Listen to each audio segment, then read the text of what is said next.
Salam dostlar. Bugünkü videomuzun mövzusu ideoqram süni intellekt alətindən istifadə qaydasıdır. Buyurun videoya keçid edək. Əvvəlcə Google, Yandex və yaxud da hər hansısa istifadə etdiyimiz bir axtarış brauzerində ideoqram AI yazırıq. Daha sonra çıxan ilk sayta daxil oluruq.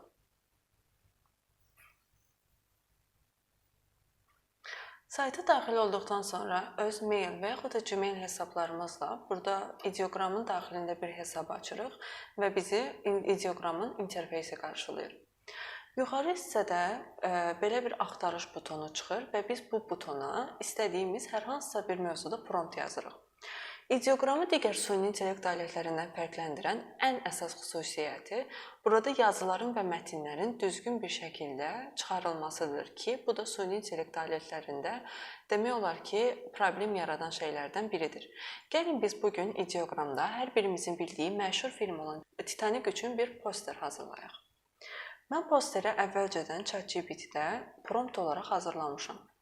ChatGPT-nin köməkliyi ilə hazırladığım promptu kopyalayaraq ideoqramda prompt hissəsinə yapışdırıram.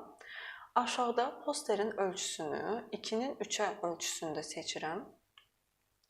Daha sonra burada stil, character, color və s. kimi özəlliklərdən yararlana bilərsiniz. Ancaq mən bunu ideoqramın öz ideyasına buraxmaq istəyirəm. Bunun üçün özəlliklərin hər birini boş qoyuram və daha sonra generate düyməsini basıram. Gördüyünüz kimi ekranın sağ aşağı hissəsində belə bir pəncərə açılır və ideoqram artıq bizim yazdığımız prompt əsasında rəsmləri hazırlamağa başlayır. Və budur. Artıq saniyələr içərisində daxil etdiyimiz prompta əsasən rəsmlərimiz hazırdır.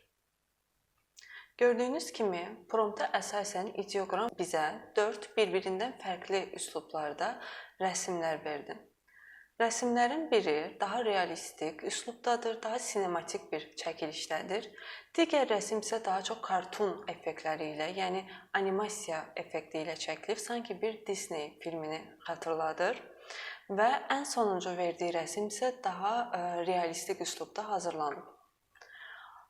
Ekranın sağ tərəfində çıxan pəncərədə doğulanda basaraq biz sevdiyimiz rəsmi kompüterimizin yaddaşına verə və bunu öz dizaynlarımızda istifadə edə bilərik. Bununla yanaşı ideoqramda istədiyimiz kimi sadəcə poster yox, eyni zamanda bir sıra rəsmlər və s. hazırlaya bilərik. Və budur, artıq siz bu video sayəsində ideoqramdan rahat istifadə edirsiniz. Bizi izlədiyiniz üçün təşəkkür edirik.